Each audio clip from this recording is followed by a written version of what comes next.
Chers amis, cette première catéchèse de Padre Blog va concerner un sujet capital pour notre foi, c'est-à-dire notre désir de Dieu, le désir de chacun d'entre nous de connaître et d'aimer Dieu. Et ce désir, il se trouve déjà en nous.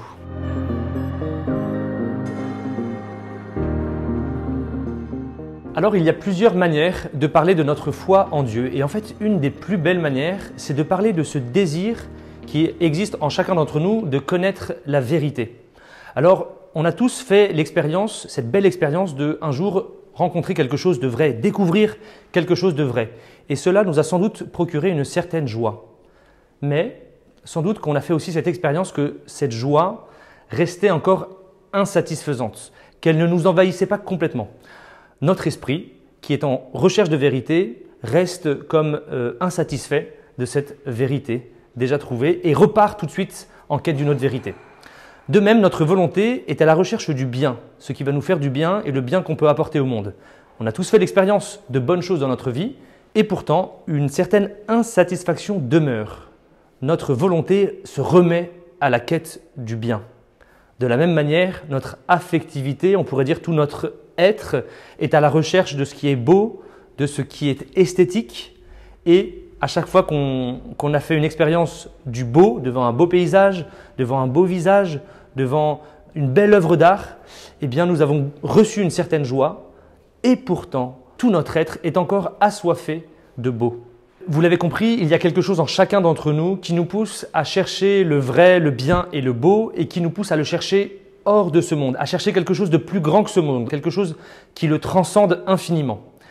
Et nous le cherchons donc en dehors de ce monde de telle manière qu'il englobe ce monde, il lui donne sens tout en y étant présent. Eh bien vous voyez chers amis, on ne peut pas désirer quelque chose qu'on ignore totalement.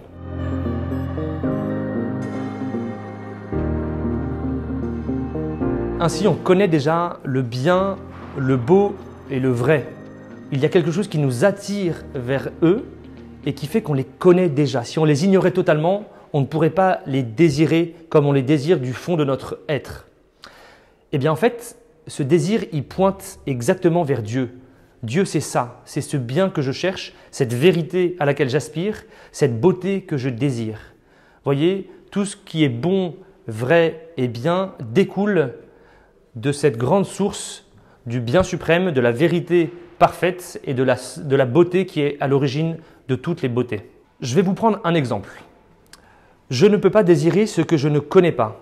Donc, je ne peux pas désirer manger du chocolat si j'en ai jamais mangé de ma vie. Je ne peux désirer manger du chocolat que si j'en ai déjà fait l'expérience. En fait, ça c'est vrai partiellement. Je vous prends un autre exemple. Je peux connaître la crêpe et je peux connaître le chocolat sans jamais avoir goûté l'association crêpe au chocolat. Je n'en ai pas encore fait l'expérience. Et pourtant, puisque je connais la crêpe d'un côté et le chocolat de l'autre, je peux désirer faire l'expérience de la crêpe au chocolat. Eh bien, il se passe la même chose avec nos expériences multiples, des choses vraies qu'on rencontre en ce monde, des choses belles que je découvre en ce monde et des choses bonnes dont je profite en ce monde. Toutes celles-là, elles me parlent d'une chose que je ne connais pas complètement, que je ne saisis pas parfaitement, mais en fait qui m'attire irrésistiblement. Et c'est cela, avoir le désir de connaître et d'aimer Dieu. Dieu n'est pas une des vérités de ce monde, Dieu n'est pas un des biens de ce monde ou une des choses belles de ce monde. Dieu est la vérité, Dieu est la bonté et Dieu est la beauté. Voyez, chers amis, reconnaître en moi ce désir qui me pousse vers la source de toute bonté, de toute beauté, de toute vérité, c'est déjà le début de la foi, le début de la connaissance de Dieu et de l'amour de Dieu.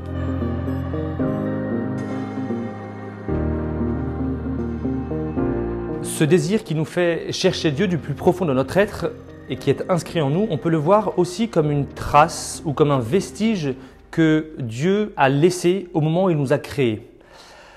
Un peu à la manière en fait d'un artiste. Vous voyez, si je regarde une œuvre d'art, eh bien en la regardant, je découvre quelque chose de l'artiste qui l'a produit. Il y a un lien qui existe entre l'artiste et son œuvre.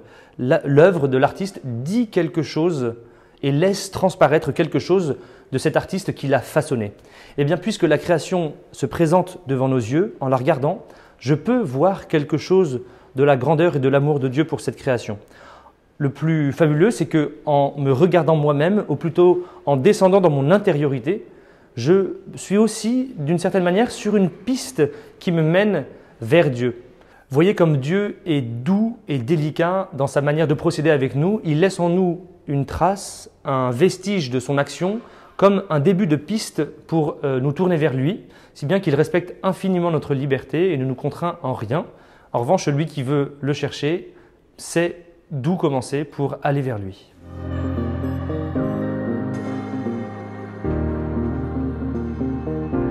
Alors il nous faut bien le dire aussi, notre désir de Dieu, malheureusement nous pouvons aussi l'enfouir, l'enterrer, le faire taire. Cela peut avoir plusieurs origines. Parfois c'est le fait d'avoir traversé une épreuve particulière, une souffrance, une douleur. Parfois aussi c'est le mauvais témoignage, le contre-témoignage de certains croyants. Parfois cela vient aussi de mon propre péché, de la honte de devoir m'exposer devant Dieu tel que je suis, ce qui n'est évidemment pas une chose facile.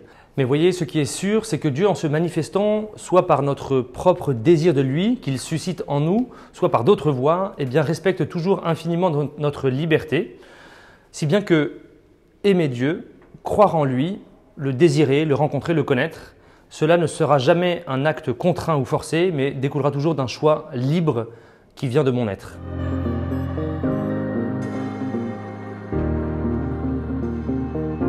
Vous vous souvenez peut-être de ces cosmonautes soviétiques qui étaient partis dans l'espace et qui, lorsqu'ils étaient redescendus, affirmaient avec beaucoup d'ironie « Nous sommes allés dans le ciel et pourtant nous n'avons pas rencontré Dieu. Ainsi donc, conclusion, ceux qui vous disent Dieu existe sont des menteurs. » En fait, tous ceux qui ont déjà rencontré Dieu, après l'avoir cherché, savent qu'il ne faut pas aller dans le ciel, c'est-à-dire au-dessus de la terre, pour le rencontrer. Ceux qui ont lu la Bible, qui l'ont médité, le savent aussi. Dieu se rencontre ailleurs. Dieu n'est pas un des éléments du monde, tout simplement parce que c'est lui qui a créé le monde. Ainsi, Dieu par rapport au monde, il le dépasse, on pourrait dire qu'il le déborde. C'est donc l'inverse qui est vrai. Dieu n'est pas dans le monde, mais le monde est en Dieu.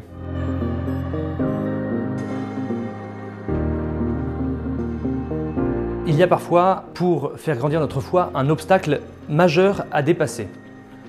Il consiste à comprendre ou à accepter le fait que la foi et la religion, en fait, vont de pair malgré les apparences. Et Benoît XVI, notamment, a beaucoup développé ce point. Voici ce qu'il nous expose. Le scientifique, quel qu'il soit, biologiste, mathématicien, psychologue, eh bien, d'une manière ou d'une autre, s'il étudie le réel tel qu'il se présente, présuppose que dans ce réel, dans la structure même de ce réel, eh bien, il y ait la rationalité, il y a une structure préexistante. Alors, on peut se poser la question, mais d'où vient cette structure qui préexiste, cette rationalité que le scientifique a pour mission de décrypter? Eh bien, notre foi donne une réponse à cette question. Cette rationalité, on pourrait dire ce logos, pour utiliser le mot des Grecs, il vient de la pensée créatrice de Dieu qui a créé ce monde et qui lui a donné cette structure interne. Alors vous voyez, découvrir par la science que le monde est rationnel, qu'il est intelligible, qu'il est même porteur de sens, ça n'est pas du tout antagoniste avec la foi, c'est même l'inverse qui est vrai. Notre foi nous dit que Dieu a créé le monde, qu'il lui a donné sa structure, une intelligibilité, et le scientifique est celui qui part courageusement à la découverte de cette rationalité qui le précède. Si bien que lorsqu'un scientifique a justement fait une avancée dans quelque science que ce soit, eh bien, on ne dit pas qu'il invente quelque chose, mais qu'il découvre. Eh bien, soyons attentifs à cela, on ne découvre que ce qui préexiste à la découverte, alors que ce qui serait inventé, c'est ce qui n'existait pas auparavant.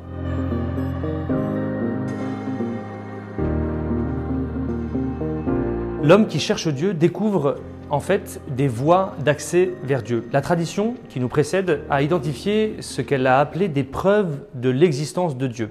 Alors attention, il ne faut pas entendre preuve ici dans le sens scientifique du terme, comme d'une contrainte qui nous forcerait à y croire si jamais elle nous était exposée. Non, ce n'est pas ainsi qu'il faut l'entendre. Il faut l'entendre plutôt ces voies comme des pistes, des ouvertures qui, si on les suit avec humilité, avec courage, peuvent nous mener à Dieu. On a déjà abordé une de ces voies de l'existence de Dieu ou de ces preuves de l'existence de Dieu, c'est la voie du désir de Dieu qui est en chaque homme. Puisque nous découvrons en nous-mêmes quelque chose qui nous pousse en dehors de ce monde, vers quelque chose de plus grand, qui ne peut être satisfait par rien, par aucun des éléments de ce monde, alors je découvre en moi une aspiration proprement religieuse qui m'oriente déjà vers Dieu. Les penseurs des siècles précédents ont exploré les différentes voies de démonstration de l'existence de Dieu. Ce n'est pas le propos ici d'aborder cette question en profondeur, car cela nous emmènerait sur des réflexions philosophiques vraiment très techniques. Quoi qu'il en soit, chacune de ces voies ne fonctionne pas de manière autonome par rapport aux autres, mais elle fonctionne plutôt de manière cumulative. Et si bien que chacune d'entre elles, si elle ne démontre pas au sens scientifique l'existence de Dieu, les unes ajoutées aux autres et mises à côté des autres viennent comme indiquer un faisceau qui oriente mon intelligence et mon cœur vers Dieu et vers son existence.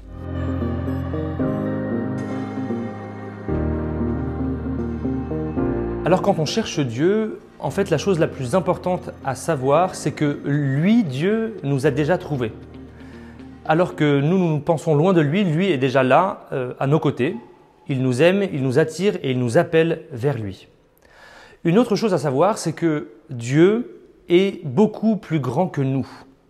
En fait, évidemment, je ne dis pas cela au sens physique, puisque Dieu est un pur esprit, mais lorsque je dis par exemple que Dieu est bon, en fait, je le dis à partir de mon expérience humaine, sensible de ce que c'est que la bonté. J'ai déjà rencontré des personnes qui sont généreuses, qui sont dévouées. Moi-même, j'ai déjà peut-être fait l'expérience d'être bon pour quelqu'un d'autre. Et bien pourtant, cela me dit quelque chose de Dieu sans réussir à atteindre exactement la bonté parfaite qu'est Dieu.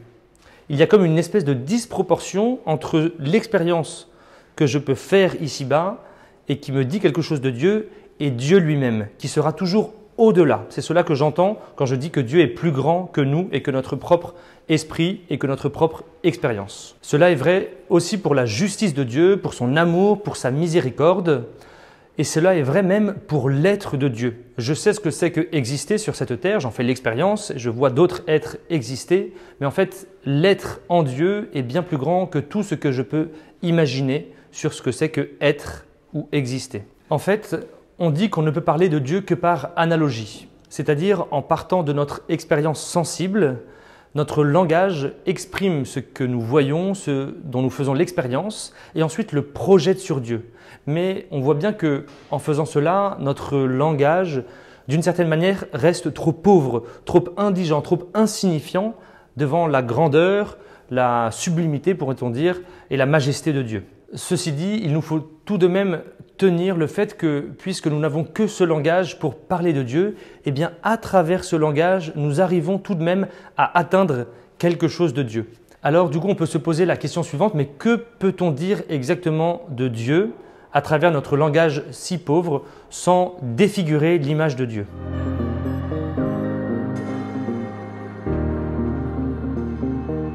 Alors si notre langage est si pauvre et si en particulier on ne pourra jamais dire l'être de Dieu, ce qu'est l'être de Dieu dans sa substance même, eh bien il y a tout de même deux types de choses que l'on peut affirmer avec certitude. On peut d'abord affirmer ce que Dieu n'est pas, c'est assez facile, et on peut aussi affirmer ou décrire ce que sont les autres êtres par rapport à Dieu lui-même. Alors dire ce que Dieu n'est pas, c'est ce qu'on appelle l'apophatisme, ou plus simplement procéder par négation. Par exemple, je peux dire avec certitude « Dieu n'est pas une créature » ou bien « Dieu n'est pas mortel » ou bien « Dieu n'est pas mauvais », etc. Vous voyez l'idée.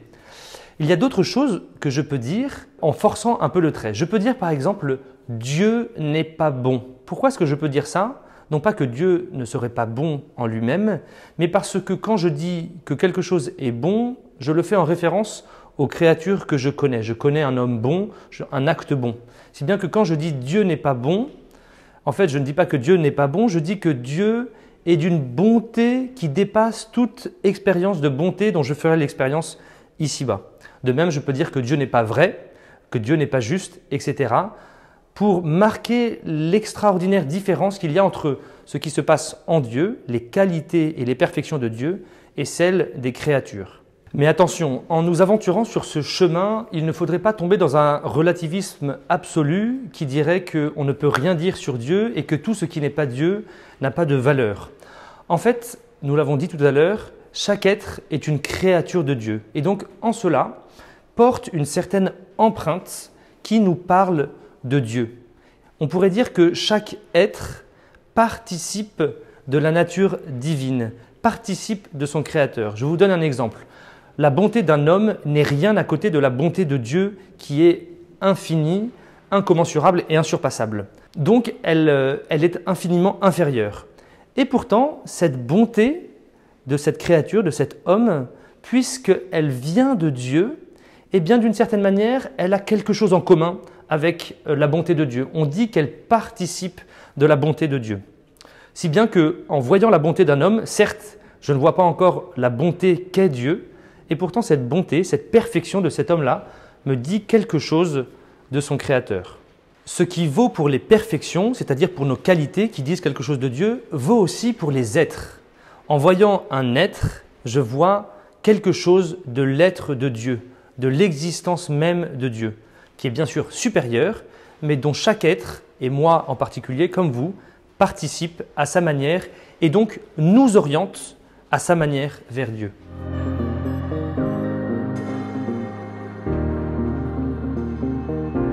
Eh bien, vous voyez, si l'homme, par ce désir qu'il habite, mais aussi par sa raison, peut connaître l'existence de Dieu avec certitude, il peut aussi découvrir un certain nombre de ses qualités, de ses perfections, eh bien, il ne peut pas tout connaître de Dieu par ses propres forces. Il y a certaines choses sur Dieu que si Dieu ne se révèle pas à lui, l'homme ne peut pas connaître. Oui, nous avons besoin d'une révélation de Dieu, que Dieu se révèle lui-même à nous, et une révélation qui ne soit pas notre initiative, mais qui soit vraiment l'initiative de Dieu. Il se trouve que à travers l'histoire sainte du peuple d'Israël jusqu'à Jésus-Christ et à travers aujourd'hui l'Église, Dieu a accompli et accomplit aujourd'hui cette révélation pour nous. Nous avons vu que nous avons chacun d'entre nous un désir en nous, un désir d'infini, un désir de Dieu, et que la création elle-même, nous-mêmes, mais aussi toutes les créatures, nous parlent imparfaitement, mais nous parlent déjà de Dieu. Nous l'avons dit aussi, cette connaissance naturelle que nous pouvons avoir de Dieu, elle est certaine, mais elle est encore insuffisante.